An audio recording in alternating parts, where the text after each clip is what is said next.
Hello friends, कैसे हो आप सब लोग। तो बीच में यार 2-3 दिनों का गैप आ गया, उसके लिए सॉरी, क्योंकि थोड़ा सा डिस्ट्रिक्ट के अंदर काम आ गया था और आप लोगों का ना वो उत्साह भी थोड़ा सा ना कम हो गया। तो देखो, आप लोग हो ना, वो मेरा फ्यूल हो, ठीक है ना। क्या हो? फ्यूल। अब ना चाहे मैं राम जेट इंजन लगा दूँ, चाहे स्क्रैम जेट इंजन लगा दूँ, जब तक फ्यूल नहीं डालोगे ना तो इस इंजन की रफ्तार कहाँ से आएगी। ठीक है। तो मतलब कुछ लोग बताते रहिया करो, तो फिर आप बोलोगे सर आज कहाँ से टाइम मिल गया आपको। तो टाइम तो देखो आज इसलिए निकाला कि मैंने बहुत सारे मतलब कि कमेंट्स पढ़े, लोगों के मतलब पॉजिटिव कमेंट्स आ रहे हैं कि हाँ सर हमारी लाइफ में चेंजेस आ रहा है। क्योंकि यार देखो, मैं कोई भी काम करता हूँ तो ये सोचता हूँ कि हाँ यार किसी की लाइफ में चेंज आ पा रहा है या नहीं आ पा रहा। जब मुझे लगता है कि हाँ आ पा रहा है तो उस चीज़ को मैं कंटिन्यू करता हूँ, वरना मैं ना दोबारा से दिमाग लगाता हूँ कि और क्या चीज़ की जा सकती है। तो जैसे आपकी बहुत सारे लोगों की डिमांड आ रही है, तो मतलब कि मैंने पहले ऐसे सोचा था 21 गोल्डन रूल्स आपको ना प्रीलिम्स के बता दूं। जिन 21 गोल्डन रूल्स के बाहर प्रीलिम्स के और कोई डाउट नहीं होता, ये 21 रूल्स आप कर लो, प्लस आप ना हार्ड वर्क कर लो, तो फिर आपका काम हो जाता है। लेकिन अब मेरे को लग रहा है 21 डेज़ का आप ना मतलब झेल नहीं पाते ज़्यादा लंबा, तो हम इसको ना मतलब कि थोड़ा छोटा करके फिर नया लेके आएंगे, ठीक है। तो आज हम आ गए हैं डे 9 के ऊपर।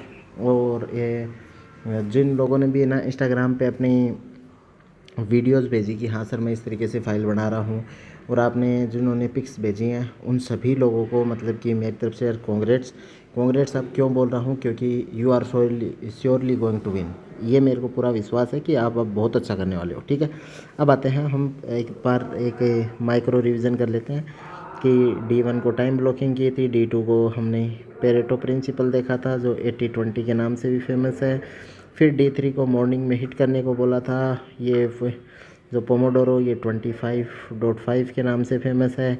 फिर हमने 5वें दिन देखा था मतलब जो सब्जेक्ट को 1+1=2 होता है, तो हमेशा 2 के पीछे नहीं पड़ना, इनको समझना है। फिर इमोशनल इंटेलिजेंस, कैसे आपको गट्स रखने हैं, जैसे करेज रखना है, मतलब पेशेंस रखना है, उस चीज़ के देखा। फिर हमने देखा था कि कभी भी इंटेंसिटी के ऊपर फोकस मत करो, ये एक लंबी मैराथन है तो आप स्प्रिंट की तरह इसको नहीं दौड़ सकते। लास्ट में हमने देखा था कि फिजिकल एक्सरसाइज भी ज़रूरी है, लेकिन फिजिकल एक्सरसाइज के लिए टाइम नहीं है, तो उनका अल्टरनेटिव क्या हो सकता है।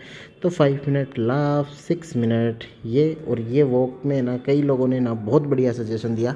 उन सब लोगों का ना मैं मतलब कि धन्यवाद कहता हूँ। उन्होंने बोला सर ये जो 5 मिनट मिल रहे हैं ना यहाँ पे, इसी में हम थोड़ी सी वॉक कर लेंगे। हाँ, और बिल्कुल, और वॉक में ये नहीं करना आपको कि आप ना बहुत ज़्यादा मतलब इधर उधर ना मतलब कि दौड़ने लग जाओ, या बहुत ज़्यादा मतलब आप भागने लग जाओ, ऐसा काम नहीं करना है। बस आपको वॉक का मतलब है कि 100 मीटर की वॉक करना मोर देन इनफ है। 100 मीटर नहीं, 50 मीटर भी कर लोगे ना तो मोर देन इनफ है। तो आज आ जाते हैं डे नंबर 9 पे, सीक्रेट नंबर 9 पे। तो अब ये सीक्रेट नंबर 9 कौन सा है, हम इसकी बात करते हैं। तो interconnection is there hidden power. वो कोई भी चीज़ को याद करते हैं ना, तो इंटरकनेक्ट कर करके याद करते हैं, तो वो कभी फिर भूलते नहीं हैं। इस इंटरकनेक्शन की पावर को सर आप हमें भी समझाओ, कोई एग्जाम्पल से समझाओ। चलो एग्जाम्पल से हम आपको समझा देते हैं। तो जैसे कि मानो कि एक अलवर चित्रशैली है, ये राजस्थान के RS वालों का एग्जाम्पल ले रहा हूँ मैं आज, ठीक है। अलवर चित्रशैली की एक खास बात होती है कि पेंटिंग है ना बॉर्डर के ऊपर है, और अलवर भी राजस्थान के बॉर्डर के ऊपर आता है। तो आप है ना मतलब अब ये दो चीज़ें थी, एक ज्योग्राफिकल फैक्ट था कि अलवर राजस्थान के बॉर्डर पे आता है, ठीक है। एक है ना आर्ट एंड कल्चर का फैक्ट था कि पेंटिंग्स के ऊपर जो अलवर पेंटिंग चित्रशैली है उसके बॉर्डर के ऊपर मतलब पेंटिंग्स में बॉर्डर भी होता है। तो अब इन दोनों को आपने कनेक्ट कर दिया, मतलब हिस्ट्री और आर्ट एंड कल्चर और ज्योग्राफी को एक दूसरे के साथ कनेक्ट कर दिया, और जैसे ही आपने एक दूसरे के साथ कनेक्ट किया तो अब ये आपको लॉन्ग टर्म के लिए याद रहने वाली है, ठीक है। इसको बोलते हैं इंटरकनेक्शंस। दो सब्जेक्टों के बीच में आप इंटरकनेक्शन कर लो, ताकि एक बोलो तो दूसरा याद आ जाए, दूसरा बोलो तो तीसरा याद आ जाए। और आप 3-4 सब्जेक्टों के बीच में भी इंटरकनेक्शंस कर सकते हो, फिर वो चीज़ आप कभी नहीं भूलोगे। ये चीज़ मेरी मान के चलो। फिर बोलोगे सर क्या ये तो मतलब और कहीं भी, अरे बिल्कुल, ये तो अलग अलग तरीके से इंटरकनेक्शंस कर सकते हैं। अब ये तो आपके दिमाग का जादू दिखाना है आपको, ठीक है। तो आज ना मैंने आपको एक चैलेंज दे रहा हूँ, शो मी योर मैजिक। अब आपके दिमाग का मैजिक दिखाना है। अब बोलोगे सर ये मैजिक क्या है, आपको बताना है कि किस तरीके से आपने दो सब्जेक्टों को इंटरकनेक्ट करके याद किया। जैसे फॉर एग्जांपल हिस्ट्री में ना मेरे को कोई इवेंट याद करनी है 1905 की, जैसे मानो कि बंगाल का विभाजन हुआ था, ठीक है। अब उस मेरे को लग रहा है कि यार 1905 में भूल सकता हूँ, ऊपर नीचे हो जाएगी, तो मैं क्या करूँगा, उसके 20 साल पहले जैसे 1885 के अंदर कांग्रेस की स्थापना हुई थी, मैं इन दोनों को एक दूसरे के साथ जोड़ के देख लूँगा कि हाँ मतलब कांग्रेस की स्थापना हुई और उसके ना 20 साल बाद ना मतलब ये हो गया, और उसके ना 11 साल बाद ना लखनऊ अधिनिवेशन हो गया, लखनऊ का जो कांग्रेस सेशन हो गया। अब ये चीज़ है ना मतलब कि मैंने याद कर ली, ठीक है। अब जैसे कि मैं ना लखनऊ का ना मतलब कि सेशन यदि भूल जाऊंगा ना, तो मैं याद करूंगा कि यार उसके 11 साल पहले कोई इवेंट हुई थी, तो मेरे को ना मतलब कि स्वदेशी मूवमेंट भी याद आ गया, बंगाल विभाजन भी याद आ गया ना, तो मेरे को अपने आप ही लखनऊ कांग्रेस का सेशन याद आ जाएगा। इसको बोलते हैं इंटरकनेक्शन। तो इंटरकनेक्शन से याद करना बड़ा आसान हो जाता है। तो आज show me your magic challenge के अंदर आपको बताना है कि आप कौन से सब्जेक्ट को किस तरीके से इंटीग्रेशन कर सकते हो, और आपको इंटरकनेक्शंस के एग्जांपल्स और अलग से बताए जाएंगे, क्योंकि इंटीग्रेशन तो खुद इतना बड़ा टॉपिक है ना। तो इंटरकनेक्शन पे ना मतलब अपन खुद एक पूरा 1 वीक की सीरीज़ लेके आएंगे, लेकिन उसके लिए ज़रूरी क्या है, आप लोग मेरा फ्यूल हो, तो आपके अंदर एनर्जी, आपके अंदर एंथू, ये ज़रूरी है। कल तो मैं एक भाई का कमेंट देख रहा था, वो बोला सर मैं आपकी वीडियोस को कभी शेयर नहीं करूँगा, तो ना उसके नीचे एक्सप्लेनेशन भी दे रखा था उसने कि सर शेयर करूँगा तो मेरा कंपटीशन हार्ड हो जाएगा। तो भाई ये मतलब कि गलत बात है ना। चलो, तो देखो एक है ना मतलब कि जब मतलब हम रिलीजियस वो फिलोसॉफी पढ़ते हैं, उसके अंदर आता है कि अपने ऊपर है ना 3-4 है ना ऋण होते हैं। जैसे पितृ ऋण होता है, वैसे विद्या गुरु का ऋण होता है। गुरु का ऋण क्या होता है कि आपने यदि किसी से ज्ञान लिया है तो आपकी रिस्पॉन्सिबिलिटी है उस ज्ञान को आप आगे स्प्रेड करो। तो वो भाई अपना ना ऋण के नीचे ना दब जाएगा, ठीक है। अब बताओ सर ये पावर ऑफ इंटरकनेक्शन मेंस में भी काम किया गया? अरे बिल्कुल, पावर ऑफ इंटरकनेक्शन तो मेंस में क्या, प्रीलिम्स में क्या, आपके जीवन में काम किए। एक फ़ोटो देखो, ये फ़ोटो है। जीवन में ना इसी तरीके से आपको इन्फॉर्मेशन मिलती है, इन्फॉर्मेशन को इंटरकनेक्ट करके आप ना मतलब कि नॉलेज बना लेते हो, और उस नॉलेज को जब आप ब्यूटीफुली प्रेजेंट करते हो वही तो आपकी विजडम होती है। और एवरीवन है ना वो इस विजडम को देखना चाहता है। इन्फॉर्मेशन किसी के पास भी हो चाहे कुछ भी हो।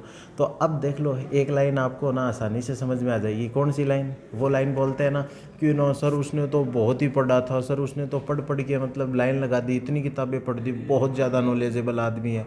भाई ठीक है, उसके पास ऐसे ना इंफॉर्मेशन बहुत होगी, मिलियंस होगी, लेकिन उस इंफॉर्मेशन को उसने नॉलेज नहीं बनाया होगा। नॉलेज बना दिया होगा तो उसने विजडम नहीं बनाया होगा, ठीक है। और है ना मतलब कोई आदमी ऐसा भी हो सकता है जिसके पास ये इंफॉर्मेशन है ना, इसमें देखो इन्फॉर्मेशन यहाँ ज़्यादा है। यहाँ पे देखो 1 2 3 4 5 6 7 8 9 10 11 12 13 14 15 16 17 18 19, इसके पास है ना मानो कि 19 ही इन्फॉर्मेशन थी। 19 इन्फॉर्मेशन से उसने कितना बड़ा अच्छा कर दिया। यहाँ पे ऑलमोस्ट ना 30+ इन्फॉर्मेशन है, फिर भी कुछ भी नहीं कर पाया। तो ये है पावर ऑफ इंटरकनेक्शन। अब मेंस के अंदर जब आप एक सब्जेक्ट, सोसाइटी के सब्जेक्ट में ना आप ना इकोनॉमिक की डायमेंशन, पॉलिटिकल सब्जेक्ट में आप इकोनॉमिक्स की डायमेंशन, इकोनॉमिक्स के सब्जेक्ट में आप किसी और डायमेंशन पे बात करो, मतलब कि आप हिस्ट्री के क्वेश्चन में IR की डायमेंशन पे बात कर सकते हो। इस तरीके का आप इंटरकनेक्शन करते हो ना, तो एग्जामिनर को भी अच्छा लगता है, और आपकी जो अंडरस्टैंडिंग होती है ना वो भी काफ़ी ज़्यादा ब्रॉड होती है। तो पावर ऑफ इंटरकनेक्शन को हम पूरा डिटेल से मतलब समझेंगे। आज आपको मतलब मैंने केवल ऊपर ऊपर से बताया है कि आप जब भी सब्जेक्ट्स को पढ़ो तो आप कोशिश करो कि उनको एक दूसरे के साथ इंटरकनेक्ट कर दो।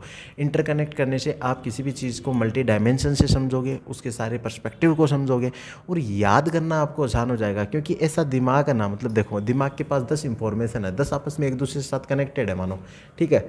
तो यदि आप मतलब 10 में से 5 इन्फॉर्मेशन, मतलब ऐसा कभी नहीं होगा कि 10 की 10 इन्फॉर्मेशन भूल जाओ।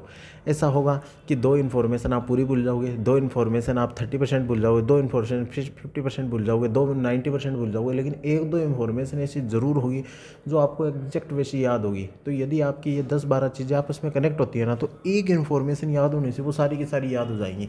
इसी को बोलते हैं कमाल है इंटरकनेक्शन का। अब इस इंटरकनेक्शन की इस पावर को यूज़ कर लिया ना, तो बिलीव मी आप ना मतलब दूसरों से सीधा ना 5% आगे निकल जाओगे इस एग्ज़ाम के अंदर, ये मेरी गारंटी है।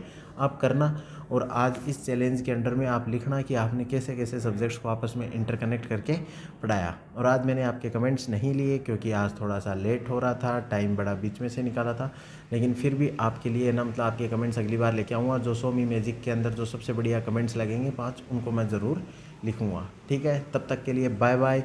एकदम अच्छे से मेहनत करो, अपने सपनों को पूरा करो। जय हिंद।